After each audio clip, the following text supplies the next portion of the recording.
Bonjour à tous. Alors nous allons voir aujourd'hui ensemble le cours sur les informations chiffrées. Alors commençons tout d'abord par la notion de proportion et pourcentage. Alors définition numéro 1. On considère une partie grand A possédant NA éléments d'un ensemble grand E global possédant NE éléments. On appelle donc la proportion des éléments de A par rapport aux éléments de E, le quotient petit p est égal à NA, le nombre d'éléments de A, sur le nombre d'éléments de E. Donc la proportion petit p, c'est un réel qui appartient à l'intervalle 0,1 et qu'on peut également exprimer en pourcentage. Ce cas-là, il va appartenir entre 0 et 100%. Prenons un exemple. Alors, on considère dans un lycée 600 élèves et parmi lesquels 150 sont en seconde. Par conséquent, la proportion d'élèves en seconde, ça va être égal au nombre d'élèves en seconde, donc 150, divisé par le nombre total d'élèves dans le lycée, c'est-à-dire 600. Et donc 150 sur 600, ça nous donne 0,25, et donc ce qui correspond à 25%.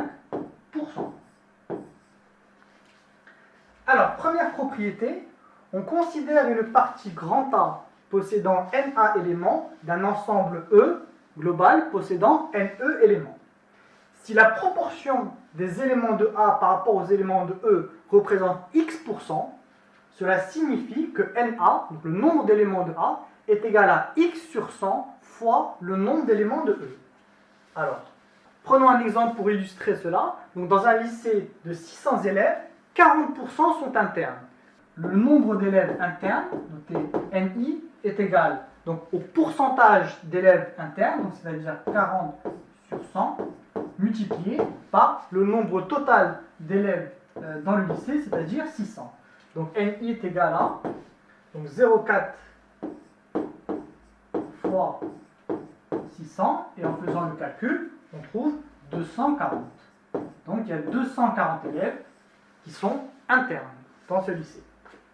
Alors la deuxième notion que nous allons voir, c'est la proportion de proportion.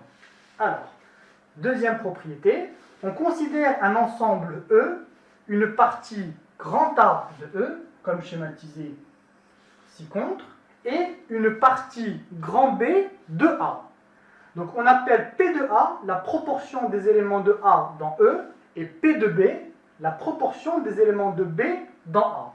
Par conséquent, la proportion maintenant des éléments de B dans E est petit p, c'est égal à la proportion des éléments de B dans A, donc P de B, fois la proportion des éléments de A dans E, donc P de A. Alors regardons à travers un exemple, ça va être beaucoup plus clair. Donc dans un lycée, on sait que la proportion d'élèves en seconde est de 25%. Et la proportion de filles parmi ces élèves qui sont en seconde est de 55%.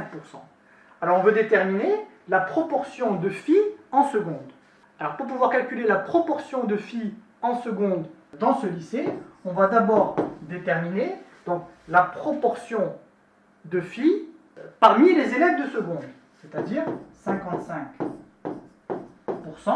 Et ensuite on va considérer la proportion d'élèves en seconde dans ce lycée, qui est 25%.